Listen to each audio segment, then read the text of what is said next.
இல்லை அங்கிள், ஏன் இப்படி இருக்காரு? வர ப்ராஃபிட்ல ஷேர் கொடுத்தாரு, அதுக்கப்புறம் வெல்ஃபேர் ஸ்கீம்ஸ், அது போக போனஸ், இன்கிரிமெண்ட், இப்படி மொத்த ஃபண்டையும் வேலை பார்க்கறவங்களுக்கே கொடுத்துட்டு இருக்காரு. நம்ம கம்பெனி நடத்துறோமா இல்ல வெல்ஃபேர் ட்ரஸ்ட் நடத்துறோமான்னு சத்தியமா எனக்கு தெரியல. இப்படியே போனா கம்பெனி எப்படி ரன் பண்றது, பிசினஸ் எப்படி எக்ஸ்பாண்ட் பண்றது, எதை பத்தியுமே யோசிக்கிறதே கிடையாது. சார், இது அவர் முன்னாடியே சொல்லியிருக்க வேண்டியதானே சார்? சும்மா இருங்க கருணாகரன் சார், நாம சொன்னா மட்டும் அப்படியே அவர் கேட்க போறாரா? நீங்க வேற அவர் இஷ்டத்துக்கு ஏதாவது பண்ணிக்கிட்டு. அரவிந்த், நடந்து முடிஞ்சதை பத்தி பேசி எந்த யூஸும் இல்ல. நடக்க போறத பத்தி பேசுவோம்.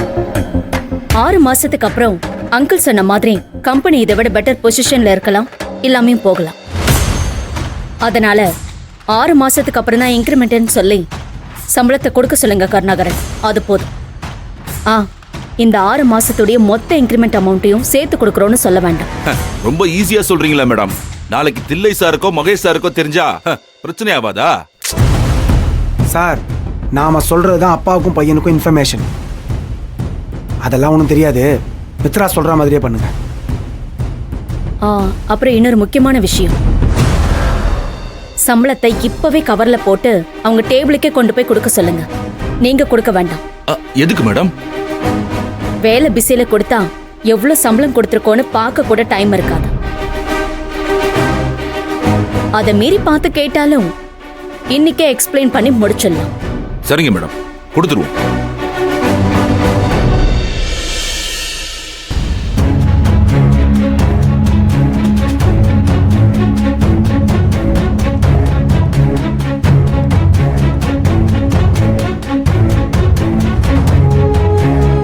என்னடா அன்பு, 2 பேரும் ஒன்னா கார்மெண்ட்ஸ்குள்ள வருதுங்க.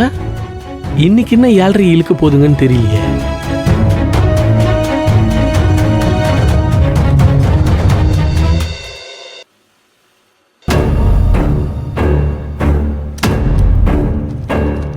எல்லாருக்கும் சம்பளம் கொடுக்க சொல்லியிருக்காங்க.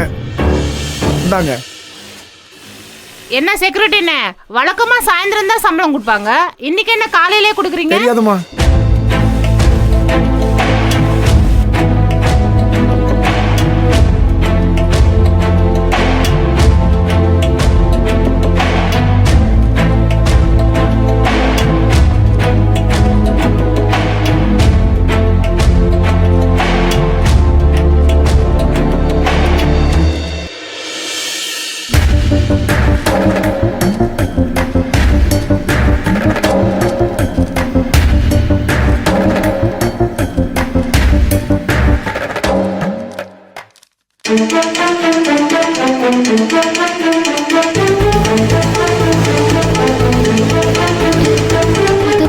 அது 12,000 இருக்குது. சிந்து, துர்கா, எனக்கும் சம்பளம் கூட கொடுப்பாங்கன்னு சொன்னீங்கல்ல, ஆனா அதே 12,000 தந்திருக்காங்க. உங்களுக்காச்சும் வசதி கொடுத்திருக்காங்களா? இல்ல ஆனந்தி, எங்களுக்கும் பழைய சம்பளம் தான் கொடுத்திருக்காங்க.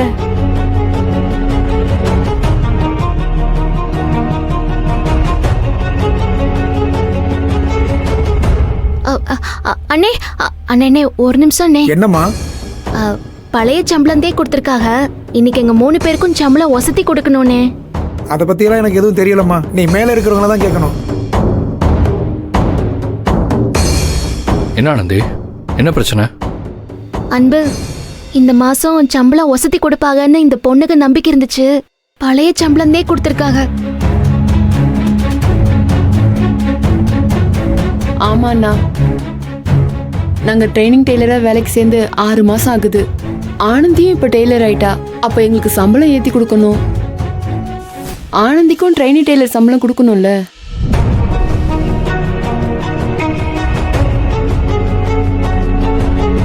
ஆமா மாப்ள, அதான்டா ரூல்ஸ்.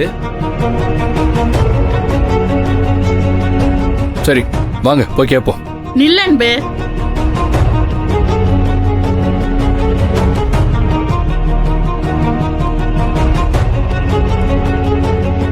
என்ன அன்பு, டெய்லி நீயும் ஆனந்தியும் சேர்ந்து ஏதாவது பிரச்சனை பண்ணி வேலையை கிடைக்கிறதே வேலையை வச்சிருக்கீங்களா? ஆனந்தி, துர்கா, சிந்து, உங்களுக்கெல்லாம் இப்ப என்ன சம்பளம் கம்மியா கொடுத்துட்டாங்க? அப்படியே குதிக்கிறீங்க. நாங்கெல்லாம் வேலைக்கு சேரும் போது நீங்கெல்லாம் வாங்குறத விட 3 மடங்கு கம்மியா தான் கொடுத்தாங்க. அதை வாங்கிட்டு வேலை செஞ்சுதான் இன்னைக்கு ஏதோ நல்ல சம்பளம் வாங்குறோம்.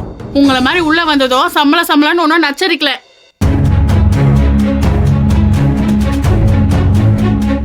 ஏ உஷா, இப்ப அந்த பொண்ணுங்க என்ன தப்பா கேட்டுச்சு? நம்ம வேலைக்கு சேரும்போது இருந்த விலைவாசி தான் இப்போ இருக்கா? அவங்க வேலைக்கு சேரும்போது கொடுக்குறேன்னு சொன்ன சம்பளத்தை ஏன் கொடுக்கலன்னு தானே கேட்குறாங்க. அதை கூட கேட்க அவங்களுக்கு உரிமை இல்லையா? அதே பழைய உஷாவா இருந்தா சம்பளத்துல 10 ரூபாய் புடிச்சாங்கன்னா கூட ஊரே கூட்டி பஞ்சாயத்து பண்ணுவா. இப்பதான் மேடம் கருணாகரன் ஆளாயிட்டாங்கல்ல, அதான் நம்ம வலி வேதனை என்னன்னு தெரியல. என்ன ஆளாளுக்கு என் பக்கம் திரும்புறீங்க? தப்பு நடக்கும்போது நீங்க எங்க கூட சேர்ந்து கேள்வி கேட்கலனா கூட பரவாயில்லக்கா, ஆனா நாங்க ஏன் கேள்வி கேட்கறோம்னு கேக்குற பாத்தியா, அதான் எல்லாரும் உன் பக்கம் திரும்பிட்டோம். இன்னைக்கு உங்களுக்கு சம்பளம் ஏத்தி கேட்காம சும்மா இருந்தா நாளைக்கு நம்மளுக்கு சம்பளம் ஏத்தி கேட்கும் போது நம்ம கூட சப்போர்ட்டுக்கு யாரும் நிக்க மாட்டாங்க.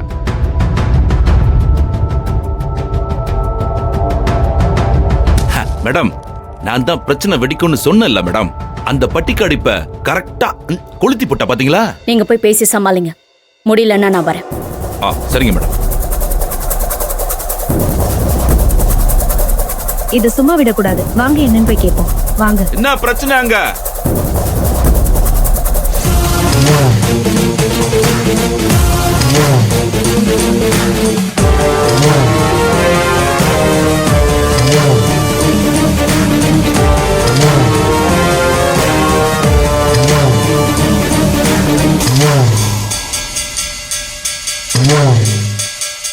என்னடா என்ன பிரச்சனை? சார், புதுசா வேலைக்கு சேர்ந்த டெய்லருக்கு 6 மாசத்துக்கு ஒரு தடவை கன்ஃபார்ம் பண்ணிட்டு இன்க்ரிமெண்ட் கொடுக்கறது வழக்கம் சார். அதை இவங்க 3 பேருக்குமே பண்ணல. ஆனந்தி டெய்லர் ஆயிட்டாங்க, அதுக்கான சம்பளமும் கொடுக்கல. ஏன் சார்? ஓஹோ, இங்க நடக்கிற அநியாயத்தை எல்லாரும் சேர்ந்து உங்ககிட்ட முறையிட்டதும் சார் எல்லாரையும் கூட்டிக்கிட்டு நீதி கேட்க கிளம்பிட்டீங்க. ஏய், நீ அன்பரசன் தானே, நீதி அரசன் இல்லையே.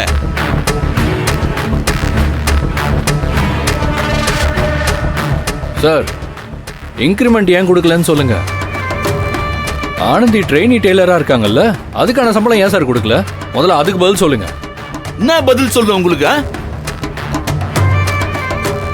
6 மாசத்துல கொடுத்துக்கிட்டு இருந்த இன்கிரிமெண்ட் டைம் இப்ப 1 வருஷமா மாத்தியாச்சு.